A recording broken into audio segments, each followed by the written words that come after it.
Hola de nuevo. Este es el segundo vídeo del tema 6 de la asignatura de razonamiento con restricciones. En este vídeo vamos a ver el modelo del grafo disyuntivo. En el vídeo anterior vimos una modelización del problema con restricciones. Vimos los datos, las variables, las restricciones y las funciones objetivo. El modelo que introduciremos ahora permite una mejor comprensión del problema y sus soluciones. También facilita la demostración de muchas de las propiedades formales en las que no vamos a entrar en la asignatura, pero que es importante que sepáis que existen. Además, puede que sea el modelo más utilizado para trabajar con el JobShop. Un problema JSS se puede representar mediante un grafo como el que se muestra en la diapositiva. En él, los vértices representan las tareas y añadimos dos vértices que representan tareas ficticias, S para el inicio del proyecto y E para el fin del proyecto. La duración de las tareas se ponen como etiqueta en los vértices. Obviamente S y E se les ponen duraciones 0. Los arcos representan las restricciones. Hay dos tipos de arcos. Arcos dirigidos entre cada tarea de un trabajo y la siguiente del mismo trabajo, más desde S a las primeras tareas de los trabajos y de la última tarea de cada trabajo a E, y tenemos después arcos no dirigidos o bidireccionales entre cada pareja de tareas de una misma máquina. Los arcos dirigidos que representan las restricciones secuenciales se llaman arcos conjuntivos y los que representan las restricciones de capacidad se suelen llamar arcos disyuntivos. Fijaos que en este grafo podríamos contar cuántas restricciones tenemos. Para cada trabajo de 3 tareas tenemos 2 por el número de trabajos, a las que se pueden sumar las restricciones de S a la primera y las de las últimas a E, que no aparecen como restricciones en la definición del problema, pero bueno, en este caso serían 6 más si quisiéramos ponerlas. Las restricciones secuenciales, las restricciones de capacidad son en cambio más fáciles de contar. Cada máquina procesa una tarea de cada trabajo, luego tenemos combinaciones de n elementos, donde n es el número de trabajos tomados de 2 en 2. En este caso serían combinaciones de 3 tomadas de 2 en 2, es decir, 3 por cada máquina. En total es eso por el número de máquinas, que en este caso es 3. Habíamos visto en el vídeo anterior que una solución, un schedule, que es una asignación de tiempos de inicio a todas las tareas, se puede representar mediante un gráfico de Gantt como el que tenemos en la diapositiva. También se comentó en el vídeo anterior que por simplicidad, y aunque no es equivalente, es frecuente dar una solución como un orden de procesamiento para las tareas. Ese orden es más fácil de encontrar buscando órdenes parciales para las tareas de cada máquina que sean compatibles, es decir, pensando en el modelo del grafo disyuntivo, sería elegir un sentido para cada uno de los arcos disyuntivos, de forma que el grafo resultante sea un grafo dirigido, ahora todos los arcos serían dirigidos, y acíclico, para que sea factible. Fijaos que en cada máquina no sería estrictamente necesario representar todos los arcos. Por ejemplo, en la máquina azul, si T4 va antes que T1 y T1 va antes que T8, el arco de T4 a T8 realmente es redundante. Entonces esos arcos no sería estrictamente necesario representarlos. Los arcos mínimos a representar se suelen denominar una selección hamiltoniana. Si lo representamos así, en el grafo solución, que es como se denomina este grafo que representa una solución, fijaos que ahí cada tarea tiene un predecesor en trabajo y un predecesor en máquina. Fijaos, por ejemplo, la tarea T2 tiene un arco que entra en ella del predecesor de trabajo y un arco que entra en el predecesor de máquina. Eso sucede excepto las tareas que son la primera en el trabajo, que recibe un arco de S, o la primera en la máquina. Por ejemplo, aquí T4 es la primera en su máquina, luego no entra en ella un arco de máquina. Con los sucesores, bueno, y ese no tiene predecesores, obviamente. Con los sucesores pasa lo mismo. Cada tarea tiene un sucesor en el trabajo y un sucesor en máquina. Por ejemplo, aquí la T5 tiene como sucesor en trabajo T6 y como sucesor en máquina T8. Obviamente eso otra vez no sucede cuando una tarea es la última en su máquina. Por ejemplo, 3 sub 2 es la última que se ejecuta en la máquina roja y por lo tanto solo tiene sucesor en el trabajo. Y la última tarea de cada trabajo, el sucesor es E y E no tiene ningún sucesor. Es muy cómodo tener el grafo así representado porque facilita muchas de las demostraciones que se pueden hacer con estos problemas. Desde él, además, se puede obtener muy fácilmente un orden lineal para la ejecución de las tareas simplemente mediante una ordenación topológica.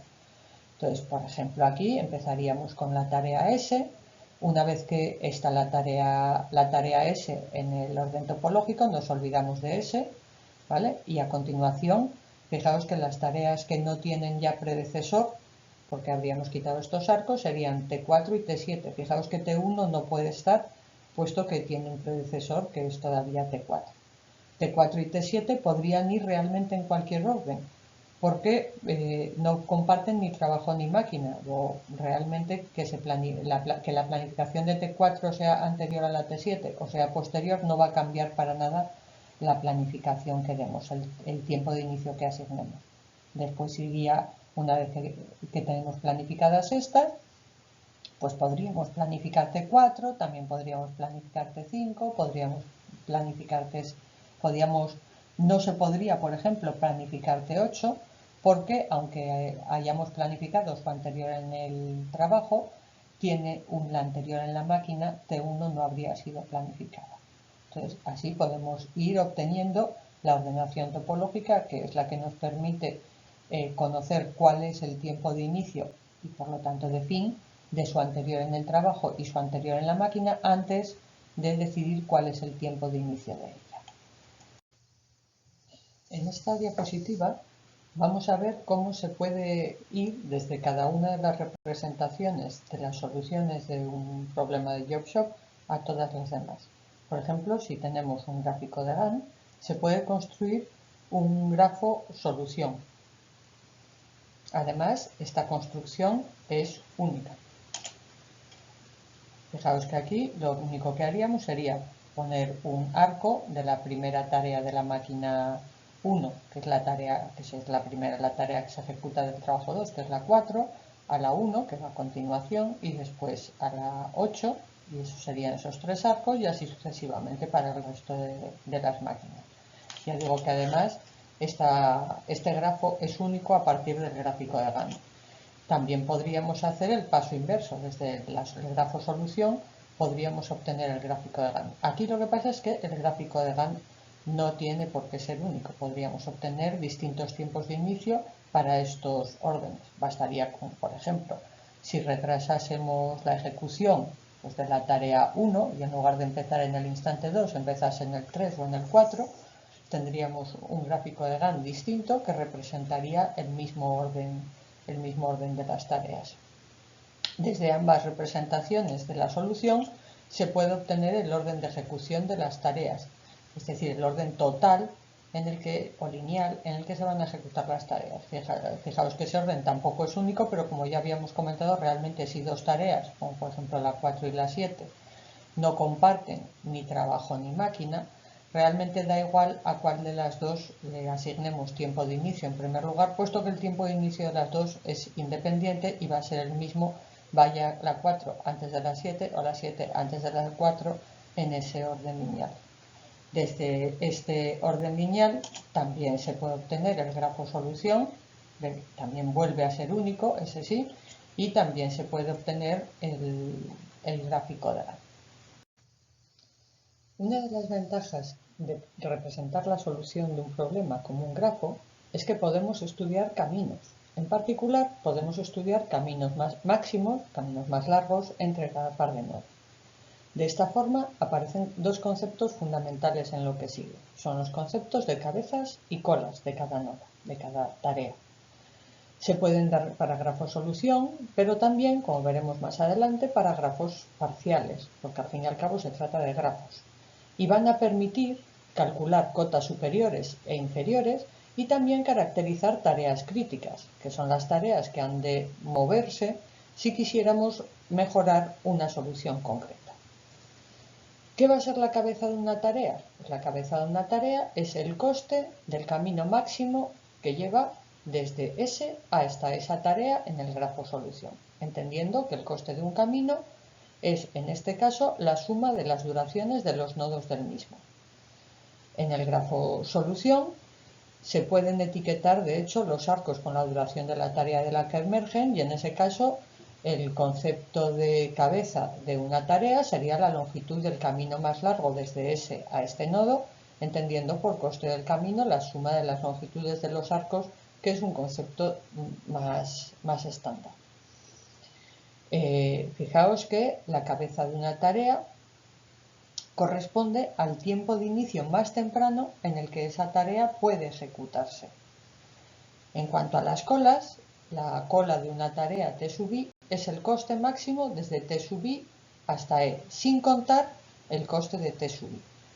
Se corresponde, a su vez, a el tiempo mínimo de procesamiento restante para la ejecución del proyecto una vez que T sub I ha terminado. Bueno, olvidé mencionar en la diapositiva anterior que, al igual que el coste de una tarea no cuenta en la definición de la cola de esa tarea, tampoco lo hace en la cabeza. Es decir, es el coste del camino más largo del nodo S al nodo que representa la tarea, quitando el coste que tiene la tarea. Vamos a explicar ahora cómo se calculan esas cabezas. Vamos a fijarnos en una tarea, por ejemplo, en la T2. Tenemos aquí la tarea T2 y en principio tendríamos que encontrar todos los caminos que empiezan en S y terminan en T2 en este grafo. Prescindo de poner S en todos, ¿vale? Porque tiene coste 0. Bueno, el primer camino sería el que está marcado aquí en morado, que tiene coste 4 más 2, 6. Otro posible camino para llegar desde S hasta el nodo T2 sería a través de T7 y T6, que tiene coste 6, y otro camino sería a través de T4, T5 y T6, que tendría coste 2 y 3, 5 y 3, 8, con lo cual, en este caso, la cabeza de T2 sería el máximo de esas tres sumas, es decir, 8. Uno puede pensar que esto es muy complicado porque calcular todos los caminos posibles en un grafo puede ser muy costoso, pero la realidad es que eso es así porque nos hemos fijado en un nodo genérico sin saber cuál es el coste de los anteriores. Normal, para hacer el cálculo de cabezas suele hacerse en orden topológico, y en este caso, cuando vayamos a calcular la cabeza de T2, conoceríamos en particular las cabezas de sus predecesores, tanto en trabajo como en máquina. Y si conocemos esas cabezas, entonces el camino más largo hasta T2 es el que viene de aquí, añadiéndole el coste de T1, o el que viene por el predecesor en la máquina T6 más el coste de T6. Es decir, sería el R de T2 sería el máximo entre R de T1 más 4, que R de T1 ya estaría calculado, y R de T6 más 3, que R de T6 estaría calculado, y en ese caso sería fácil de obtener. En el gráfico de Gantt la idea es la misma. Así, por ejemplo, la cabeza de una tarea, por ejemplo, la T2, es el máximo entre el tiempo de fin de la anterior en el trabajo, que es la 1, que acaba en el 6, que es su tiempo de inicio más su duración, y el tiempo de fin del anterior en la máquina, que es la 6, que es su tiempo de inicio, 5 más su duración, es decir, 8. El máximo entre esos dos valores es 8.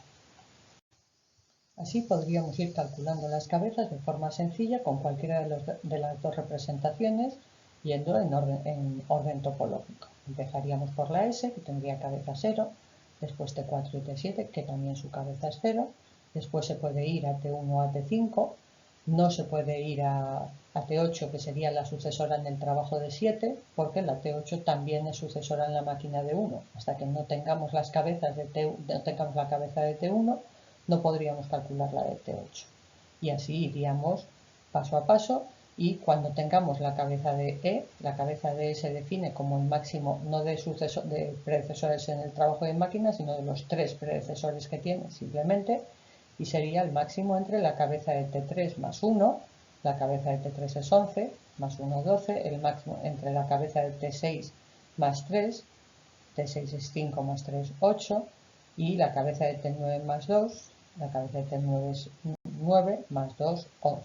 El máximo es 12 y ese valor, es decir, la cabeza del nodo final, coincide con el makespan. En cuanto a las colas, en el grafo de solución la forma de proceder es idéntica, solo que hay que empezar en el nodo E y van mirando, mirando los caminos que salen desde el vértice y llegan a E sin sumar el coste de la propia tarea. En cuanto al gráfico de Gantt, lo que dijimos es que era el intervalo de tiempo que transcurre desde que termina la tarea hasta el final. Si buscamos en la tarea 8, fijaos que la tarea 8 termina en el instante 9, hasta el final lo que tenemos es 12 menos 9, es decir, 3. En la tabla, las colas entonces las cubriríamos desde el final. La cola de es 0, después solo se puede calcular la cola de T3, porque mirad que T6 tiene otro sucesor distinto de E, y lo mismo sucede con T9. La cola, por lo tanto, de T3 es 0.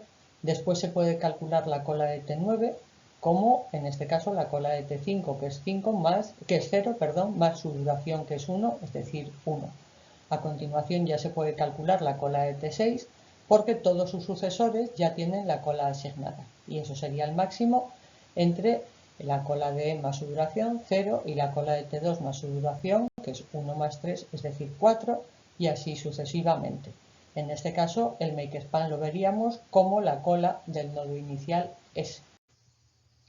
Pero el grafo disyuntivo tiene utilidad más allá de lo visto en este vídeo. Por ello, tenéis un vídeo dedicado a describir el modelo para grafo solución parcial y cómo se puede usar la propagación de cabezas y colas para actualizarlas de manera efectiva al insertar un nuevo arco en una solución parcial. Os recomiendo que vayáis a ese vídeo ahora.